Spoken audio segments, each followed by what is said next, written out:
¿Qué tal, Egunon? Hoy hablamos de seguridad en la montaña, empujados por un nuevo drama, que es la muerte hace un mes de la munguiarra Irache Urruti en la Sierra de Gredos, un caso que aún está bajo investigación y que nos obliga a hablar de este tema para incidir en la importancia de las medidas de seguridad y de la ética en las salidas al monte. Por eso están con nosotros aquí Antxon Burcio, director técnico de la Euskal Mendizale Federazioa, y Txema Garay, presidente del Club Vasco de Camping de Donostia, un club de montañeros donostiarra pues de toda la vida.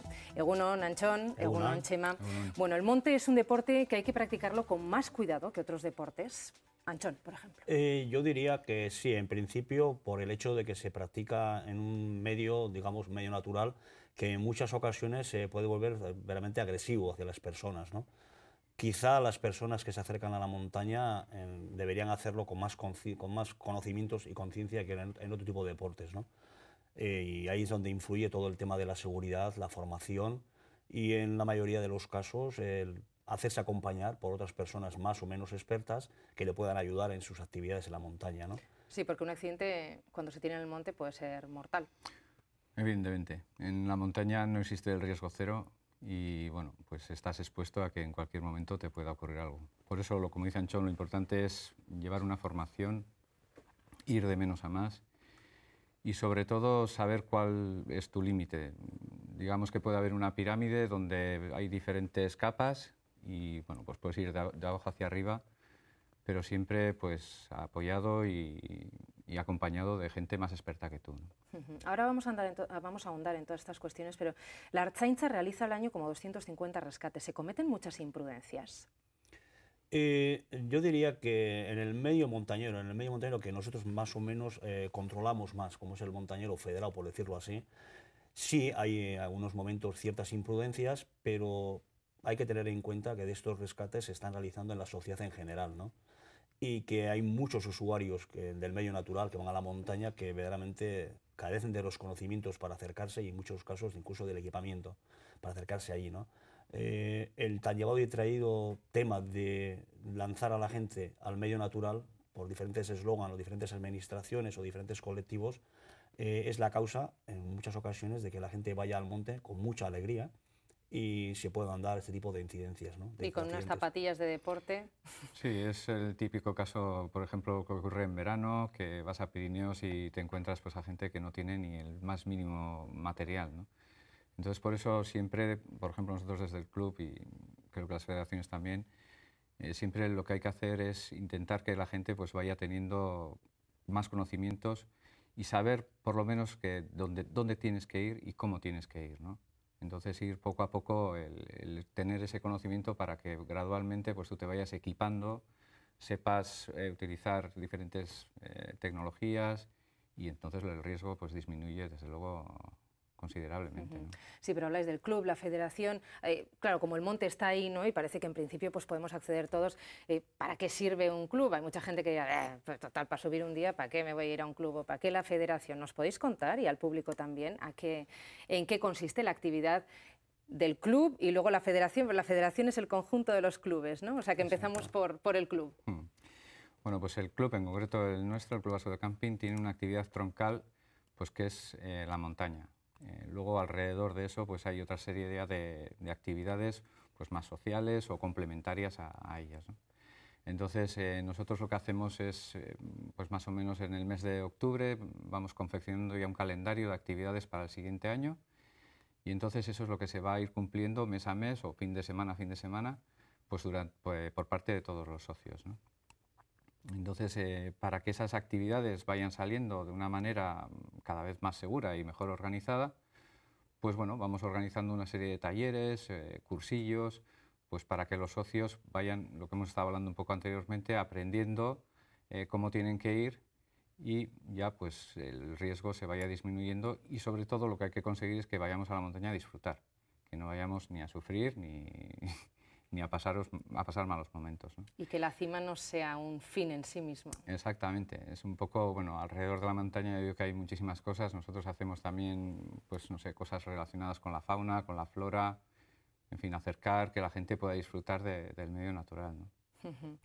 ¿Y la federación, Euskal Mendizale Federazioa, a qué se dedica? Como tú bien decías, la federación es la asociación de clubes, si no, no tendría sentido de ser.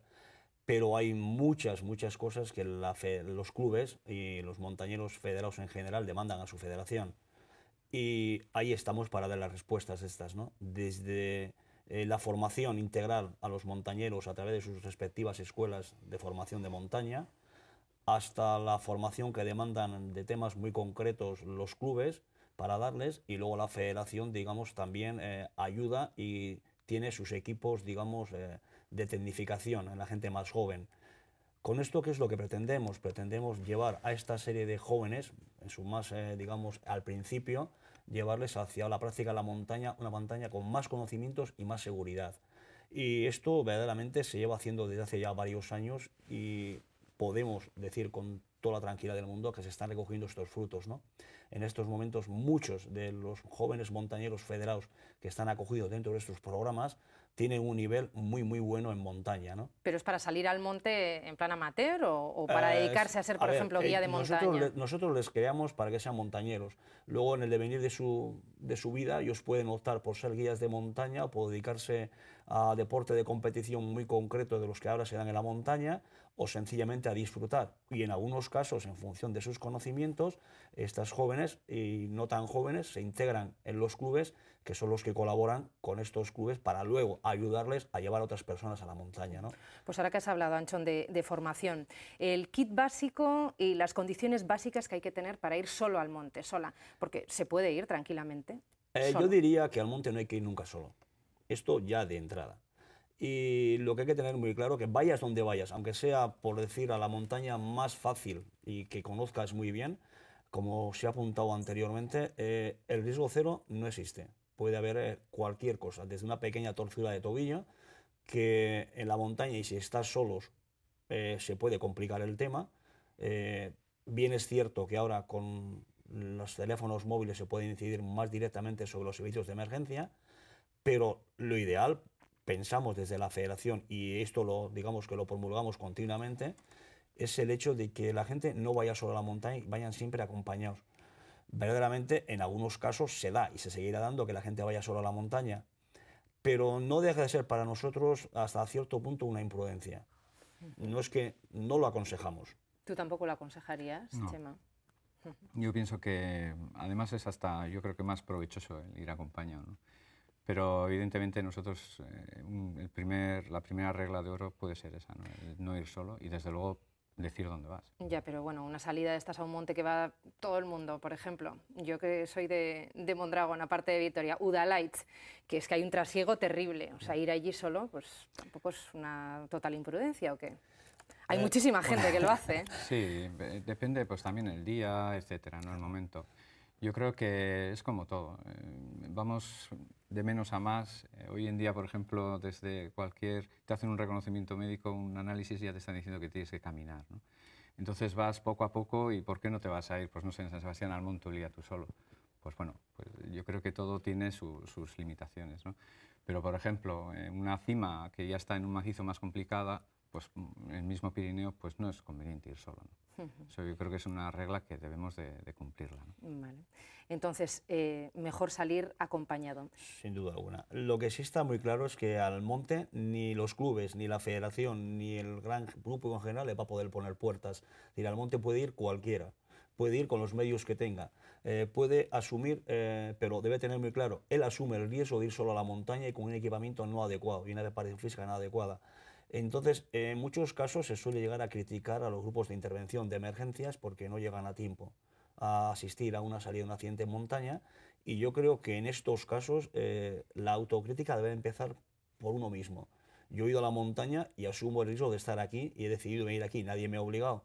Por lo tanto, me voy a dar por contento si encima llevo un teléfono, llamo y me vienen a buscar o me vienen a socorrer o me vienen a ayudar, ¿no? Es cierto que los montes más tradicionales nuestros, sobre todo en nuestro entorno, en Euskadi, los montes tradicionales de cada localidad, hay mucha gente continuamente. Pues en lo que tú comentabas, Udalaitz, es muy raro que un fin de semana no haya mucha gente. No, pero es que además entre semana también sube mucha gente. Udalaitz, quieras o no quieras, no deja de ser un monte, digamos, con bastante pendiente y bastante accidentado. subir y bajar por el camino tradicional, sea de la vertiente que sea, no tiene por qué implicar un problema si estás preparado físicamente y técnicamente llevas un equipamiento adecuado. Pero, a ver, un resbalón, una caída, una cosa puedes tener. Y si estás solo, pues las cosas se complican. Si hay más personas que avistan tu incidencia o tu accidente, pueden avisar, ¿no? Pero en principio había que tener mucho cuidado con este tema. Y cuando vamos juntos, ¿qué es lo que tenemos que, o en grupo quiero decir, qué es lo que tenemos que tener en cuenta? O sea, reglas básicas. Bueno, lo primero cuando vas en grupo, primero yo creo que dentro de esa concienciación que tenemos que hacer un poco todos, uno mismo tiene que saber, como he dicho antes, dónde está su límite, ¿no? Porque si rebasas ese límite tú puedes poner en un apuro, puedes crear una situación a la gente que está, por ejemplo, el que te tiene que ir a rescatar, ¿no? O sea, tú mismo tienes que ser consciente de lo que estás haciendo. Entonces, si vas a hacer una salida al monte cercano, pues un domingo que hay mucha gente, pues bueno, eso puede ser más o menos, no puede haber ningún riesgo. Pero si, por ejemplo, vas al atardecer, pues ya la situación es totalmente distinta, ¿no? ¿El mal tiempo puede cancelar una salida? O sea, en muchos casos sí, sin ninguna duda. Vaya. Yo diría que debería de cancelarla. Yo diría que debería de cancelarla. Yo tengo la opinión personal de que al monte voy a disfrutar, voy a pasármelo bien, voy a hacer fotos y no voy a sufrir, por decirlo así, ¿no? A mí, yo me pregunto muchas veces, verdaderamente una persona que accede a cualquier cima de este país, no digamos nada Pirineos o otros macizos, y pone como objetivo llegar a la cima, sea lo que sea, cueste lo que cueste, y para ello obvia los partes nivológicos, riesgo de aludes, o los partes meteorológicos, fuertes tormentas o intensas lluvias, verdaderamente si llega a cumplir o a conseguir su objetivo, me gustaría que me dijera qué es lo que verdaderamente disfruta esta persona. Es decir, este tipo de retos que algunas personas se marcan, yo no los comparto. O sea, yo no los comparto. Yo creo que a la montaña hay que ir a ver y a disfrutar de la montaña, ¿no? Y en algunos casos yo pongo muy seriamente, muy en duda que haya personas que disfrutan en estas condiciones meteorológicas tan adversas, ¿no? De todas formas, volviendo un poco a la pregunta anterior que has hecho, a ver qué conlleva el ir en una salida colectiva, ¿no? Lo primero que conlleva es respeto al responsable que está llevando esa salida.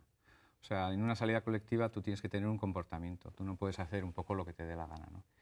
Yo creo que eso, a medida que ha transcurrido el tiempo, ha ido cambiando y por lo menos en nuestro club la gente es muy respetuosa y el que marca el ritmo y el que marca los tiempos es los responsables de esa salida y bueno, el que toma parte en una salida colectiva, desde luego lo tiene que tener muy claro que está siendo llevado por un grupo que es el que él tiene que estar haciendo caso. ¿Hay un carnet de guía? Sí, sí. ¿Qué requisitos tienen que cumplir los guías? ¿Qué se le puede exigir a un guía? Bueno, a ver, La titulación. de entrada hay una formación específica para guías de montaña. Todo esto está regulado ya. Digamos que hace unos cuantos años en el Estado español, por decirlo así, o en nuestro entorno más cercano no estaba regulado. Pero ahora está regulado de forma oficial. Por lo tanto, hay guías titulados oficiales, ¿vale? Estas guías oficiales son las personas, son, digamos, a los que tienen que acudir los montañeros que quieran acometer actividades más o menos importantes o que no sean tan importantes, pero que no se sientan capacitados para realizarlas, ¿no? Pero este tema que así es tan sencillo, digamos que en gran parte está solventado por los clubes. Si los clubes tienen gente experta, montañeros, digamos, con amplios conocimientos, que cumplen en la mayoría de las veces, la función de guiar a otros colectivos, sean de su propio club o de otros clubes, a hacer actividad en montaña, ¿no? Y yo tengo muy claro que en la mayoría de los clubes estas personas cumplen una función muy importante y que aun no siendo guías son totalmente muy necesarios para que los clubes puedan seguir viviendo y para que puedan seguir habiendo montañeros en el país, en Euskal Herria, ¿no? Cuando se programa una actividad, una travesía en cualquier sitio, los guías, o sea, esto es como tener un carnet de conducir, o sea, nuestro guía está avalado por la formación tal, o sea, tienen todos, por ejemplo, en el club, en vuestro club de Donostiarra. No, en nuestro club no somos guías. Nosotros, o sea, es algo que lo tenemos muy claro. Nosotros somos responsables, pero no tenemos titulación, por lo tanto, no somos guías. ¿Y quién guía las travesías que organizáis? Los responsables de las salidas. O sea, al fin y al cabo también el responsable es una persona experimentada. O sea, responsable no puede ser el primero que pasa por el club. ya está más o menos contrastada su trayectoria y entonces, pues, aparte luego el club también marca unas pautas para guiar la salida, ¿no? Tiene que haber 2 responsables como mínimo, dependiendo qué salida igual tiene que haber más. Tienes que llevar unas radios, tienes que llevar un GPS, tienes que llevar mantas térmicas, geles, etcétera, por si a alguien le ocurre algo. Tienes que llevar un teléfono móvil táctil, ¿no? ¿Vale? Tiene que ser de teclas. En fin, hay un pequeño protocolo que tenemos y bueno, pues luego está la experiencia del club mismo, pues que ya lleva ya, en nuestro caso, 60 y tantos años y llevando salidas, ¿no? O sea que básicamente nos tenemos que fiar de la tradición del club con el que vamos, ¿no? Sí, yo creo que en muchos casos es garantía suficiente. Pero, por ejemplo, el club también ha organizado salidas con guías profesionales. Hace 2 años, una cosa así, fuimos a Alpes, 25 personas, y nos pusimos ahí en contacto con los guías y contratamos los servicios de 5 guías. ¿Y por qué hay guía y en otro sitio no?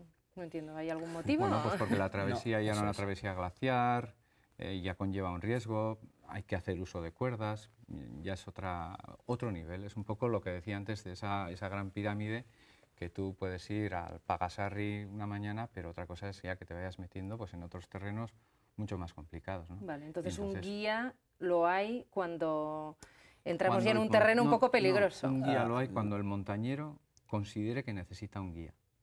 El guía está ahí para eso.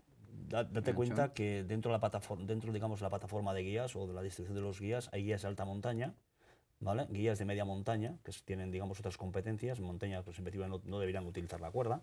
Y luego hay guías para descenso de barrancos, guías en general, ahí dentro de la estructura, diferentes, digamos, categorías, por decirlo así, ¿no? Los guías de alta montaña, indudablemente, abarcan todo el abanico de la profesión, pero el resto de guías van cogiendo o están hasta donde sus competencias se lo permiten, ¿no? Y lo que comentaba Chema hace un momento, al guía deben recurrir las personas que quieren hacer montaña y no se sienten capacitadas para ello. Como comentaba él, en muchas ocasiones los clubes recurren a los guías. ¿Y es bueno? Pues bueno, es bueno, está bien. Pero esto no tiene que decir, nos tiene que venir al engaño de que todo el mundo, sean clubes o sean montañeros, tienen la obligación de contratar un guía. Esto no es así. Esto no es así. Vuelvo a incidir, yo estoy súper contento y tengo muy claro que todos estos, digamos, por decirlo así, voluntarios responsables de las salidas en los clubes cumplen una función muy importante para el montañismo en Euskal Herria, muy importante. Es más, me atrevería a decir que muchos de los guías que tenemos en este momento en Euskal Herria han nacido y han mamado esta formación desde la más tierna juventud a través de los clubes, que luego Perdona, la vida... a través de la gente que tenía ya un nivel dentro del club. Exacto, pero o sea, al final, que entonces no al final, había guías. Los guías aquí son recientes, sí, o sea, desde el año 90. Y el hecho de que aquí no se recurra tanto a los guías en nuestra zona es, bueno, quizás un tema de tradición, ¿no? Siempre nos hemos encontrado como que somos capaces de hacerlo solo, ¿no? Esto ya está cambiando, ya empieza a haber más gente que recurre a los guías profesionales para hacer según qué actividades, ¿no? Ha empezado utilizando los guías para ir a montañas más lejanas, pues Alpes, Pirineos o ascensiones de más o menos dificultad, y ya con guías, digamos, de otra estructura, de guías acompañantes de montaña, se les empieza a llamar pues para, digamos, hacerse responsables de algunas salidas muy concretas, ¿vale? Pero bueno, sin tener el 100% del trabajo, los guías en este momento ha garantizado en nuestro entorno, empiezan a trabajar con cierta soltura. Ya. Por ejemplo, nos vamos a algún sitio, a cualquier sitio del Estado español o incluso de Europa o incluso más lejos, ¿no? Queremos hacer un ascenso, no sé, somos un grupo, queremos un guía. Hay mucho intrusismo en los guías, en el colectivo de guías, o sea, alguien que va de guía y no lo es, o Sí. se puede exigir. Es que estoy pensando, por ejemplo, el carnet PADI en submarinismo. Sí.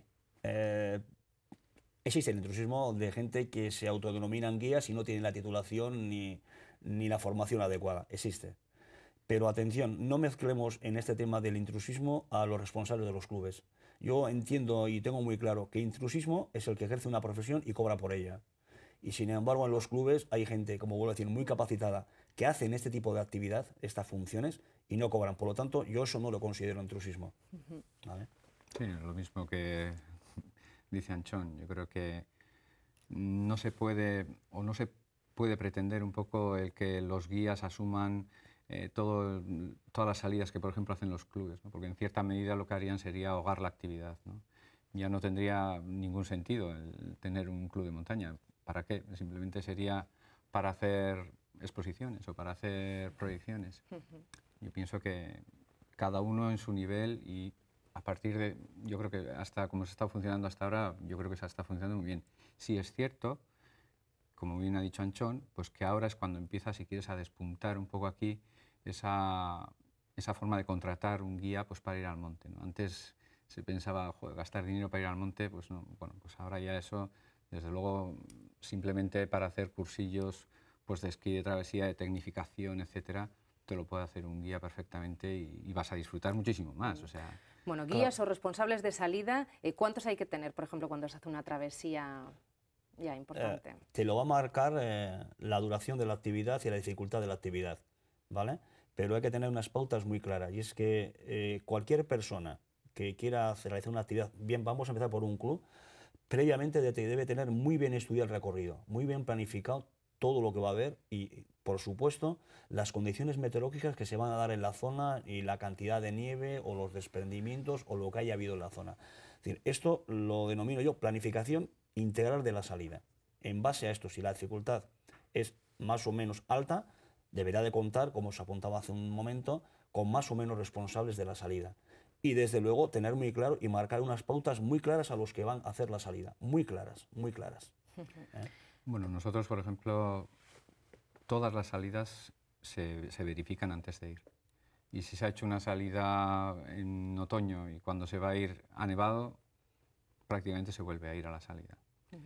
Y desde luego, si hay un parte meteorológico adverso, si hay que suspender, se suspende. A veces ocurre que es incómodo el suspender una salida colectiva, ¿no? Pero bueno, simplemente se trata de aplazarla y desde luego no correr el más mínimo riesgo. ¿Qué hay que hacer cuando una persona se lesiona, lo pasa mal o se queda atrás? O sea, ¿el grupo se tiene que quedar ahí o hay una persona que se tiene que quedar con ella y los demás pueden seguir? Nosotros desde luego funcionamos con radios. Entonces, desde el comienzo de la salida hasta el final, hasta la cola, hay una comunicación siempre. O sea que la radio es un elemento imprescindible, como las botas o llevar líquido. Para los responsables, sin duda. La comunicación es totalmente imprescindible en las salidas colectivas, donde hay un número importante de gente. Totalmente imprescindible. Y en cuanto a la pregunta tuya de qué hay que hacer si alguien se queda atrás, es que esto no debería llegar a ocurrir nunca. No debería ocurrir nunca. Si hay una buena comunicación entre los organizadores, los responsables, en todo momento se puede llegar a parar el ritmo de la marcha o cambiar el itinerario. Hombre, o decidir que nos damos la vuelta, ¿no? Siempre nosotros, por ejemplo, también intentamos, a veces no es posible, pero la mayor parte de las veces, tener una escapatoria, ¿no? En una travesía, en algún punto tú puedes tener una escapatoria pues, a un pueblo o a una pista, a un lugar donde, bueno, si realmente tienes un problema, tú puedas llamar al 112, pueda venir un grupo de rescate sin necesidad que venga igual el helicóptero, pero si al final tiene que venir, tiene que venir. Pero en principio la travesía también debe de ir un poco enfocada. Ya digo que hay veces que no es posible, pero normalmente siempre tienes algún punto de escape. Yeah.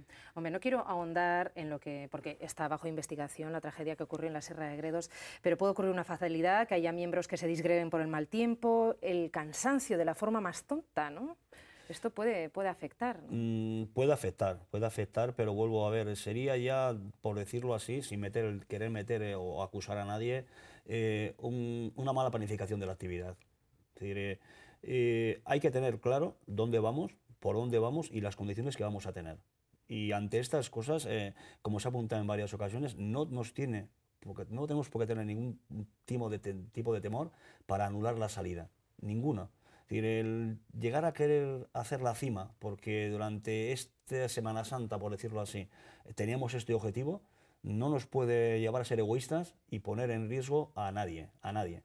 Y los responsables de las actividades deben de tener muy claro esto, e incluso las personas que se apuntan para que les ayuden en estas actividades también. Máximo respeto al que es responsable de la actividad, sí, máximo respeto. Porque muchas veces igual estás cansado y piensas que, bueno, pues me como unas nueces y tal, pero hay que tomarse en serio lo del cansancio también. Claro. Sí. Claro. Ya he dicho antes que uno mismo puede que origine una serie de problemas que no están controlados, ¿no? Yo pienso que muchas veces también no solamente es una circunstancia, sino pequeñas circunstancias que se van acumulando, pues puede hacer que ocurra una tragedia, ¿no? Por eso el protocolo que tienes que tener lo tienes que cumplir a rajatabla, ¿no? Sobre todo, si sales, tienes que volver. Si salimos 10, tenemos que volver 10. Ese es el objetivo final, ¿no? Sí, sin duda alguna. Tener en cuenta que cualquier actividad que realicemos, en función de las circunstancias, yo les suelo decir que es una especie de cadena. Si algún eslabón de esta cadena se deteriora o se rompe, se parte la actividad, se parte la excursión. Y esto es lo que hay que llegar a evitar, por todos los medios, ¿eh? Y yo soy consciente de que en algunos casos, algunos participantes en estas actividades presionan más de la cuenta al responsable del grupo. Pero hay que tener muy claro, y la persona responsable, digamos que tiene que imponerse, y si se decide que se da la vuelta, se da la vuelta. Si se decide que aquí nos refugiamos todos hasta que pase mal tiempo en esta borda, en esta cueva, en este refugio, estamos todos allí. Es decir, no se deben de permitir, digamos, gente que haga las cosas por su cuenta, sobre todo cuando viene dentro de un colectivo. Todo el mundo se debe al grupo. ¿En qué momento, a partir de qué momento se puede llamar al 112? Hombre, evidentemente cuando te has superado la situación. Cuando tú ya estás viendo que se te va de las manos, que no puedes, pues... No solamente tiene por qué haber un accidente. Un accidente normalmente va a haber pues una caída o un problema, digamos, una caída, un traumático, hipotermia, como se dan en algunos casos y demás. Puede ser tranquilamente también, pues lo que has dicho tú, lo que llamamos incidencia, pues una persona que durante la actividad se encuentra mal. Nadie estamos libres de tener una enfermedad repentina durante la actividad. Entonces, eso que sin ser un accidente se considera incidente, es necesario llamar a los servicios de emergencia para que la solucionen. Pero hasta que esta persona está en manos de los grupos de intervención, por decirlo así, del grupo de emergencias, nadie debe marcharse de allí. O por lo menos, si hay que continuar, uno o dos o dos expertos se deben quedar con ella hasta que se solucione el problema. ¿Los smartphones es conveniente llevarlos? Porque ahora tienen dispositivos GPS. Sí. ¿Qué recomendáis? Yo creo que sí, que son totalmente... A ver, las nuevas tecnologías nos dan mucho, nos dan mucho. Es más, está puesto de moda ahora el tema que a través del WhatsApp y a través del GPS que importan todos los smartphones, podemos dar el punto exacto de nuestra situación. Entonces, esto al final ayuda a los grupos de intervención a localizarnos, ¿no? Se pierde muy poco tiempo. Yo, ¿vale? De todas formas, en este momento la pantalla del smartphone con agua no funciona. Sí, esto es cierto. Hay que tener cuidado. Entonces, yo siempre en el club tenemos una premisa que es el GPS va aparte y es un GPS que aguanta el agua. Esa es la primera. Y luego también, pues el WhatsApp, bueno, ahora el Gobierno vasco ha anunciado la campaña, pero yo recomiendo un teléfono con teclado para que puedas... Pero evidentemente hoy en día mejor equipados que ahora no hemos estado nunca, ¿no? Yeah. ¿Os parece que se cobren bien los rescates? Hemos tocado la tecla, como digo yo, del tema del cobro de rescate. A ver, desde la federación estamos en contra del cobro de rescate. En cobro del cobro de rescate. Y así lo hemos manifestado en diferentes foros. Es más, la Junta Directiva de la Federación, no es porque lo hayamos dicho nosotros, lo podemos pensar a nivel personal, y cada uno es muy libre de pensarlo, pero es que tenemos un mandato de nuestra Asamblea General, ¿vale? Nuestros montañeros en general han dicho que no se cobre el rescate. La administración, pues por las razones que ellos aducen, han decidido que sí. Hay una ley de tasas aprobados dentro de Euskadi. Se están cobrando alguna serie de rescates. Bueno, pues no pasa nada, ¿no? Y los pagan los federados, además, o sea, las federaciones. Normalmente a los federados, a los montañeros federados, se pagan a través del seguro que tiene su licencia de federado. Pero ¿y si ha cometido una imprudencia? Porque es que es precisamente por ¿Qué esto, es una imprudencia en montaña? Bueno, pues se avisa que va a hacer mal tiempo y tal, y es precisamente en estos momentos, o sea, yo cuando se no sube iría, incluso teniendo muy mal al, tiempo a la montaña y que en llamas al 112. En estos casos no iría al cobro del rescate en sí. Sería más partidario, a nivel personal, de sancionar a estas personas, igual que se sanciona a una persona que va por la carretera a 180 cuando tiene que ir a 100 y provoca un accidente. ¿Y ¿vale? cómo sancionas entonces? Bueno, es que yo creo que en el momento se empezó la casa por el tejado, ¿no? Se tenía que haber arbitrado una serie de sanciones, igual que cuando van allá a rescatarte, te van a pedir tus datos, si eres federado o no eres federado, o tus datos fiscales para poder facturarte, te pueden pedir tus datos igual para poder, digamos, sancionarte y hablar de unas cifras que puedan ser, digamos, sancionadoras, pero no el hecho de cobrar el rescate. Se da la coincidencia de que solo se cobra nuestro entorno dentro de la geografía, además si no se cobran. Chema, ¿hay que cobrar el rescate? Yo pienso que no.